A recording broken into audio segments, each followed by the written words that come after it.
episode where we're going to be talking about different tax matters and breaking down the amendments, the bills, the laws, and all of the rules to make it as easy as possible for you, our customers, and our clients to be compliant and successful in this 2026. Today, I have the pleasure of speaking to Dr. Tiffany Newman from Physical Planning, who's going to talk to us a little bit about physical planning, where they fall in the equation, and how we work together and partner to make sure that you have the information that you need for your business to get started. Dr. Tiffany, welcome to the show. Thank you so much. It's a pleasure to be here. Now, we know we have a long-standing relationship with physical planning when it comes to business licenses and persons in business. So can you just tell us a little bit about and provide us a brief history of the Department of Physical Planning? Okay, it's a pleasure to do that. Okay. Believe it or not, the Department of Physical Planning history predates independence of 1973 of the country. Awesome. It does. And so we have a rich history. But we can go back as far as 1961 when we had the actual Town Planning Act that was implemented in order to assist with development control, land use development, and urban planning for the country. Historically, the department was managed under the Town Planning Act of 1961, along with the Private Roads and Subdivision Act, and also various building codes under the direction of the Ministry of Works. Now, physical planning presently operates under the Ministry of Works and Family Island Affairs. The Ministry of Works had several names prior throughout the years. One of them would be the Ministry of Public Works. Another would be the Ministry of Works and Urban Development. And we also had the Ministry of Works and Transport. But we're rooted in the Ministry of Works. Okay. Mm-hmm. At this point in time, what are, you would say, the general rule and responsibilities of the Department of Physical Planning? Okay, so generally, let's look at it like this.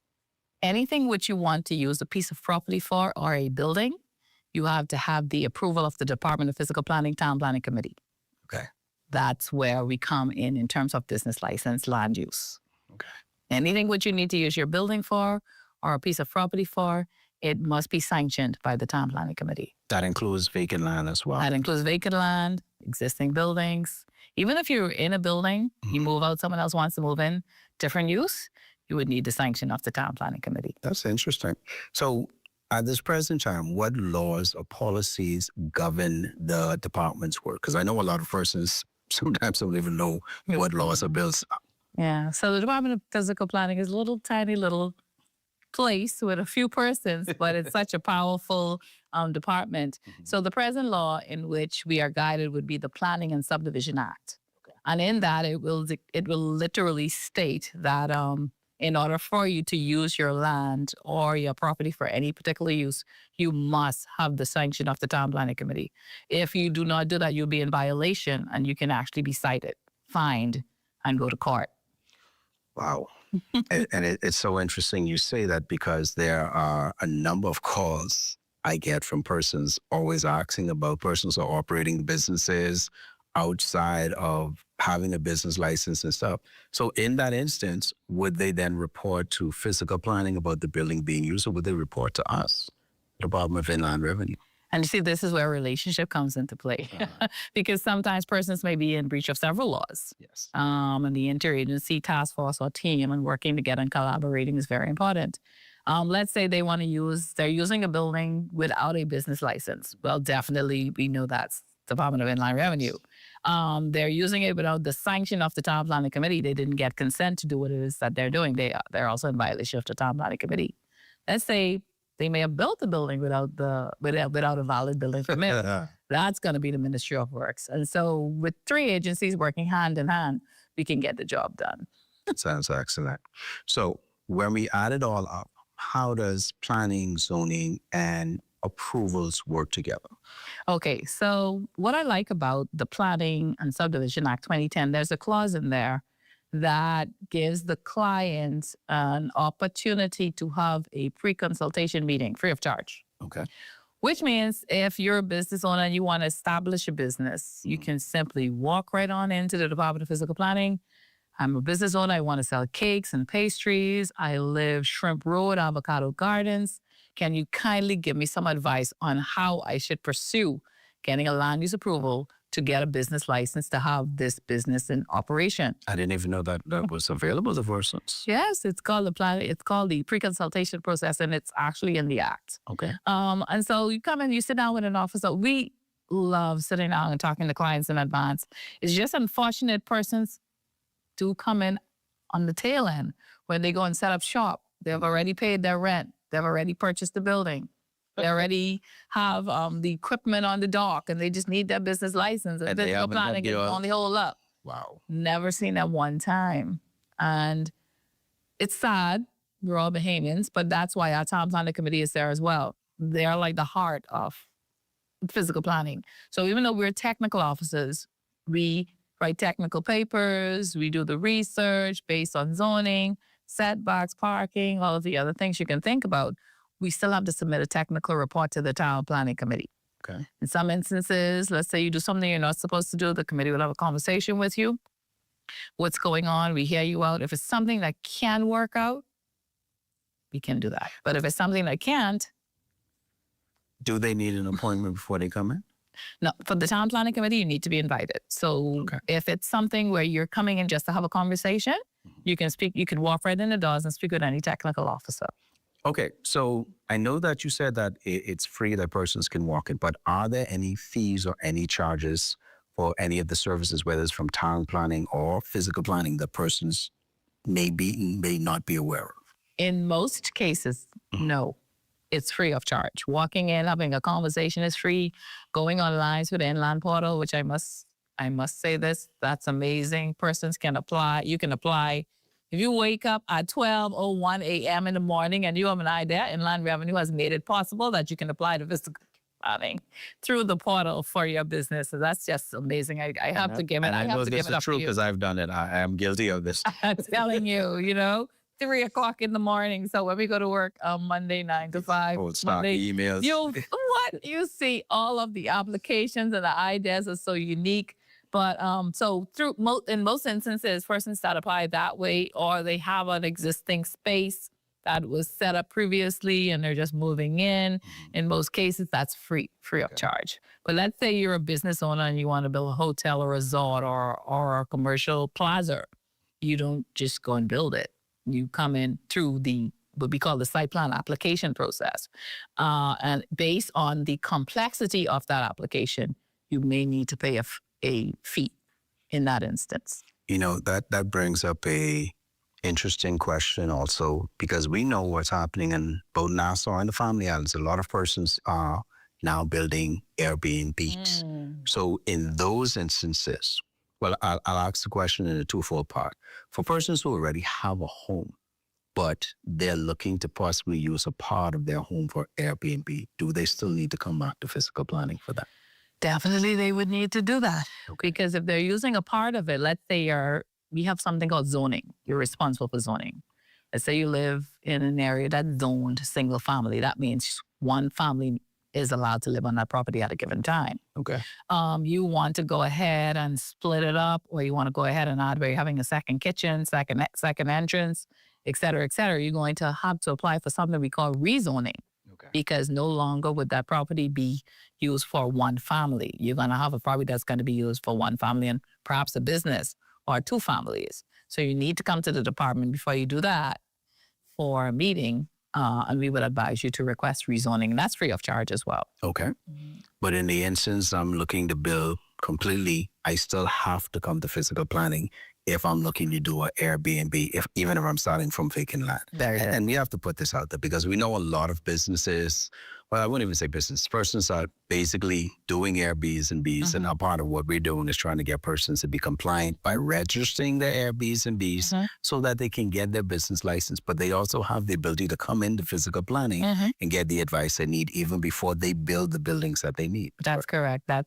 Now, in the case where it's existing, based on our interagency collaboration with tourism, Prime Minister's office, and all the other stakeholders, the department has, along with Inland Revenue, we have what we call a property management business that can be done by home base. So let's say you have a home, you don't want to have any loud parties or anything like that because a lot of these things go against the covenants. So if it's a situation where it would not be a client breaking the covenants, by allowing a family to come and rent or persons to come and rent the entire home, we would ask you to actually apply for what we call a property management business. Okay. And with that property management, that will allow you the opportunity to collect your rent, set up your accounts, et cetera, et cetera.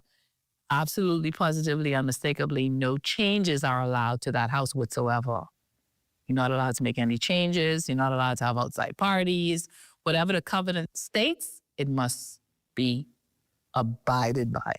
Now, my question, and you gave me another interesting question, and I'm going to make sure we don't run over time before we take our break. With that, because I know for some property management businesses, you have to have a commercial space. Does that also apply to the one you mentioned, or that can be done from a residential or from a home? The property management that I discussed just now, that can be done from a residential or home by the home-based license. Okay. Okay. Now, if it's something where you're going to make changes and you want physical things to be done to the premises, more than one, if it's a house, you would definitely not be allowed to do that by a home-based. You're going to have to come in to apply through what we call the PSA, Preliminary Supportive Application process. And it would go to the Town Planning Committee. The committee would make a decision. If no, no. If yes, you would get a rezoning letter. Okay, so I have one more question, and then we'll head to our break. So, and this is back on the property management, as I know a lot of persons are actually getting into this business as well. So with the property management, are you then able to not manage yours, but manage other person's property and have that set as a residential instead of a commercial business? Yes, you are allowed to list. Okay. Still no changes to any of the properties you're listing. Okay. Similar to real estate sales and rental, where you have a real estate license.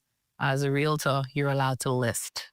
Okay. Okay, so property management, as a property manager, you're allowed to list properties that are going to be for rent. That's interesting. Okay. That's interesting. We're going to take our first break right here on DIR, Let's Talk Sense. And when we come back, we're going to continue our conversation with Dr. Tiffany Newman from Physical Planning. We'll be right back.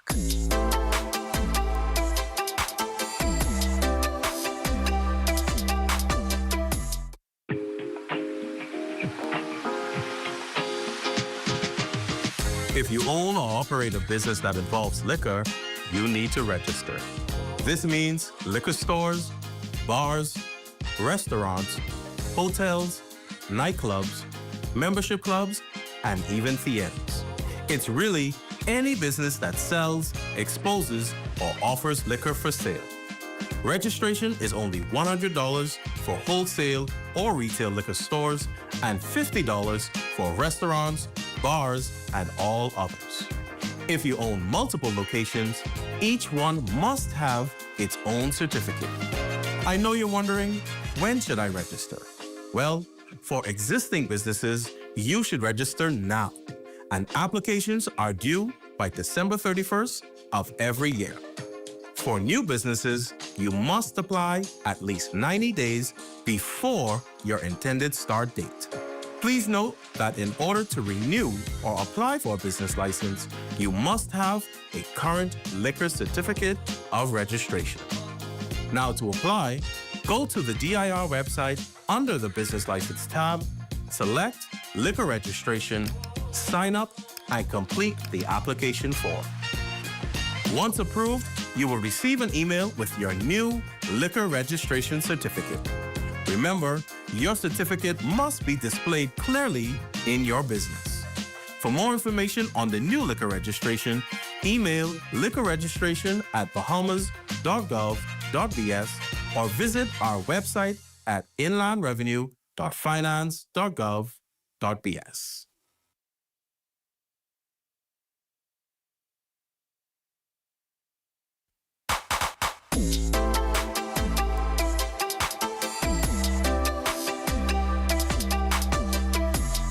And welcome back to DIR Let's Talk Sense. I'm your host, Pierre Montour, the Trinity Communications Manager at the Department of Inland Revenue. So today we're talking with Dr. Tiffany Newman from Physical Planning about the collaboration between the Department of Inland Revenue and Physical Planning.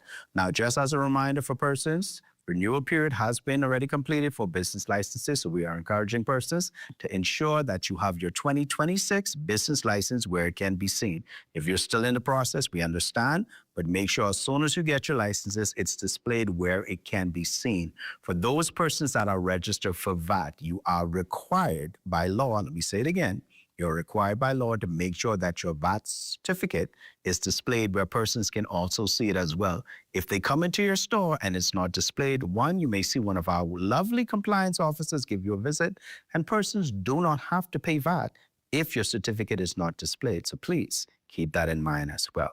Now, right before we went to the break, Dr. Ming, we're talking about the partnership and the collaboration between the different agencies. So how does physical planning, I would ask, collaborate with other agencies in the approval process? Okay, that's a very good question. A lot of persons don't know much about us, but we play a role in just about every agency in terms of the building environment is concerned. The first one we look at would be the building control section of the Ministry of Works. We collaborate with them in terms of, is this building a building that has approval to be there? Does this have a valid building permit? You see, with the building permit process, once you apply to the Ministry of Works for the building permit, the permit is sent to physical planning. Okay. Physical planning looks at it. It goes to our town planning committee or one of our inspectors or our superintendent. They would review the file. Once it's done, if it is approved by the committee, approval is sent out, the building permit is sent back. The person gets the final building permit. Once that building permit process is done, we kind of almost sure that the building, if it's built, it was built in accordance with the approved plan. So when we come on site, we simply look for parking, setback, building height, a few other things. But if it seems as if that building does not look right for some weird reason, if our setbacks are not correct based on what we approved previously, we forward that matter to the building control section of the Ministry of Works. We would not grant planning approval, because that would mean that that building was built outside of the parameters of which the committee, with what the committee had actually approved. Approved, yeah. We work with the Royal Bahamas Police Force, the business license unit. I want to say hello to Brown. Superintendent Brown's doing an amazing job down there. Awesome. But we work in collaboration with them as well in terms of some things that they may see that we need to take a closer look at. They will alert us. Or some things we may see that they would need to take a closer look at. We will alert them. We work with, believe it or not, the preschool council. I am actually the department's representative on the council. Interesting. Preschool council is doing a wonderful job in caring for preschool and nursery throughout the Commonwealth of the Bahamas and ensuring that the curriculum, the building, everything about it, the teachers, everything is done. I'm talking about top notch. I think the preschool councils work with the schools in the Commonwealth of the Bahamas is second to none in the Caribbean, if I'm not mistaken. We also work with, in terms of agencies, we work with NACOP. We calculate the amount of students that are allowed in certain buildings. We have square foot requirements, ensuring that parking, drop-off, pickup is available. There's a lot we do in just about a little of every agency. And I wouldn't go into Inland Revenue because everybody's aware. Inland Revenue, you guys are our riders. And again, like I was saying earlier, you have to give credit where credit is due. Our application process for home-based and commercial, you would need to come into the office and fill out a form. Then you come back to check back later, has the letter been prepared as yet? Has to be signed off, et cetera, et cetera. Prior to COVID, we were working with Inland Revenue with this online portal. When COVID hit, all offices closed, all buildings closed. But can I say that the Department of Physical Planning was still able to process applications because of that portal? And so we want to say thank you for that. But from COVID, post-COVID, after COVID, we never went back to paper. Yeah. And so we were paperless based on that. And so we want to say thank you to Inland Revenue, who has also been there. I'm talking about, I have to say hello to Dexter Fernanda. I have to say hello, Mr. Todd, yourself, Mr. Williams, and everybody else who's been there. Because if we have questions or concerns, pick up the phone and literally your agents are one call away. Also, the agents down there, they're amazing. And working together hand in hand has tourism. Can't forget tourism. We work hand in hand with tourism as well in terms of land use, property. Ms. Farrington from the Beaches and Park Authority. Listen, I can go on, and I don't want to get in any problems. So if I didn't call your name, it was not because I didn't mean to. It's because of time. But working hand in hand with the agencies, with the other government agencies, it has helped us to be able to present to the public one government. And that is what we're looking forward to continuing to do with the Department of Inland Revenue.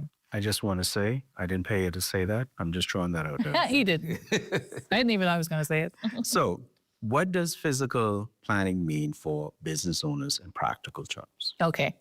What does it mean for business owners in practical terms?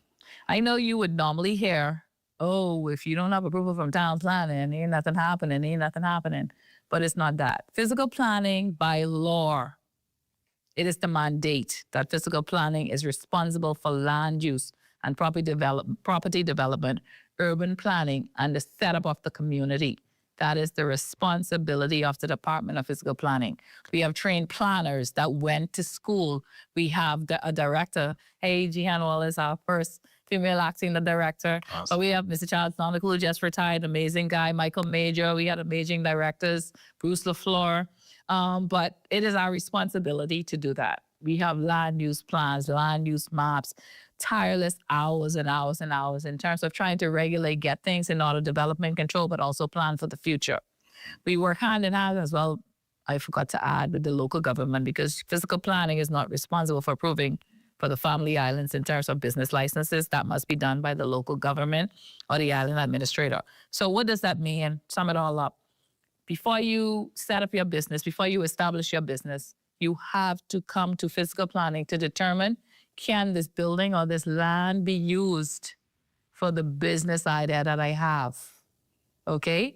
We are also working in harmony with agencies like the Small Business Development, where we learned that prior to a client getting funds or a piece of property, they would need to have a business license.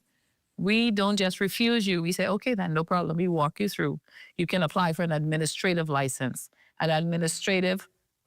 for a boating business, an administrative license for a car business, an administrative license for a towing business. Administration means I'm just setting up my license so that I can have my license, so that I can go to these different agencies to seek approval, to seek funding, to seek getting advice. And once you get that license, I know Inland Revenue can tell you some more about the change of circumstance. Yeah. Once you have everything that physical planning requires, we'll then tell you go ahead and put in for your letter so that we can actually give you the approval for the actual business, and Inland Revenue will change the license based on the change of circumstance. And so that's what it is for business owners. We just come into the department. It's free. We're open 9 to 5, Monday through Friday. Just come and have a conversation. I know I don't even want to give you the number because I know a lot of persons say the numbers are always down. But 328-3202, 322-755-501 or 2. And I'm sure there are more. And also we have an active Facebook account. We have somebody, Glendale Josie is doing a great job in monitoring that, our Facebook account. We have other social media accounts. Just reach out. We have emails. Just reach out and talk to us. We are there and we would be available to have conversations with business owners. We want our business owners to succeed. They run the country. They are the ones that's generating income. They're the ones that's hiring the employees. We need them. I know I have 4 kids. I need them. All right. And I want them to be a business owner as well one day. And so we want to encourage you to come into us. And, you know, I'm so glad you said that, because a lot of times persons have the mindset that either us, and I got to say us being Inland Revenue, doesn't want persons to get their business licenses, but what they have to understand a lot of times is also working with the regulators. Mm-hmm. But like you said yourself, you know, you want businesses to succeed and have the opportunity. And I hope persons take from this, you know, sometimes you just have to ask the right questions and ask for help, or even better yet, just ask for the advice on how do I actually go about doing this, so that even if you come across roadblocks, you're able to do it. Yeah. So how then does development control and land use then impact, I would say, business operations as well as their licensing? Okay, great question. So first of all, land use. Land use comes first. Land use would be, I have this piece of property. This is what this land is supposed to be used for. That's what the plan is to, the ones that get the big pay. Okay. All right. And then we have development control. Development control, you would make your applications through development control, who will determine, yes, this is in keeping with the land use. This can happen. Development control, if it cannot happen, They would let you know that it's not able to happen after it goes to the town planning committee, et cetera, et cetera. If you go ahead and you start a business prior to having approval, whether it be land use or development control, then our development control section will send in the enforcement officers. We have a few, Clinton Forbes, and we have a new one in training, and your business will be shut down. You may have to go to court. You may have to take it to the police, but all of that can be avoided if you come into the department, because we don't expect you to know. Sometimes I have to do research and I work there. Is this property zoned for duplex? I don't know. I can't know everything. So we don't expect the public to know everything. Yeah. To come on in and trust the persons that are trained to do that. And let me take a moment just to encourage persons at the end of the day. Ask questions. Because I think that's one of the things sometimes persons miss. If you're not sure, ask questions. Ask questions to the different agencies, to the different regulators. On our website, we always encourage persons, especially when you're looking to start a business for the first time, to make sure that you go on, look at the different regulators you need so that you're able to go to those agencies or those departments and ask the questions that you need at the end of the day. So coming back, that also leads us to our next question. So then what are some of the common mistakes that business owners actually make when they try to bypass the process? I don't think deep side. I have to side because I want to be fair. Some persons are genuinely ignorant to physical planning and what they should do. Okay. But then you have the persons that are blatant. We know that. Yeah, well, we know. But some of the problems we would see would be persons would invest a very large amount of money into developing a business. I'm talking about business complete, employees ready to work, and they don't have the first approval. Wow. And so we have to be the bad guys, looked at as the bad guys. We don't want to be the bad guys. Well, you know, you should not have set this business up prior to getting your land use approval. We also would have persons that would call and say, oh, I got approved from everybody else except town planning. Town planning is the last person to approve. Whereas town planning should have been the first person you would have consulted prior to even going to the bank. Right after you get your NIB certificate. I'm telling you. And so we most of the time, loss of income. Sometimes it can be approved, but the process that it will have to go through, so they lose time. And they lose money. And they lose money. And some persons get despondent and they just want to give up. You know, we have to encourage them, don't give up. You just have to go through the process. But we don't want that to happen. And the danger is also the fact of losing credibility for skipping steps as well. And I don't think persons realize there's also a blow to your business's credibility in terms of that. It's been such a pleasure speaking with you today. Right before we go, any final words for our listeners or any final advice for our listeners? Okay. On Fridays, until further notice at 11, we have created a Zoom account where persons can come on to learn more about the Department of Physical Planning. Fridays at 11. You can also have your application fast-tracked. If it's something you just put in a minute ago, you can come onto that Zoom and we will look at it, and if everything is in order, we will send it out for you. We have a very good segment coming up on Friday. I don't know when this is going to be aired, when the Ministry of Works is actually going to be on, to give you some updates as well in terms of what's happening with the Ministry of Works, because we're brother and sister. Building control sections, we're actually brothers and sisters. We also want to celebrate our acting director, Jeanne Wallace, first female.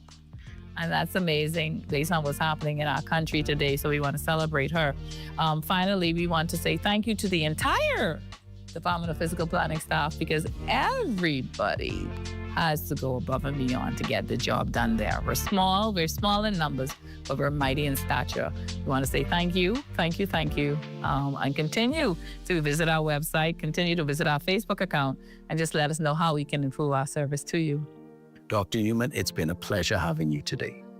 So thank you again for tuning in to DIR Let's Talk Sense. I'm your host, Pierre Montour, the Training Communications Manager here, and I look forward to seeing you with our next exciting episode right here at DIR Let's Talk Sense. See you soon.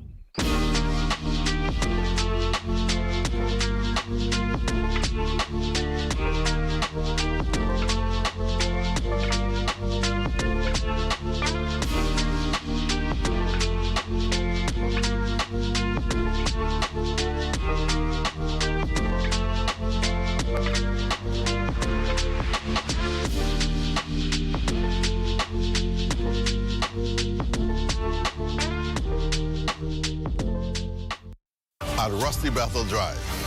I'm Paisol Forbes. This is ZNS.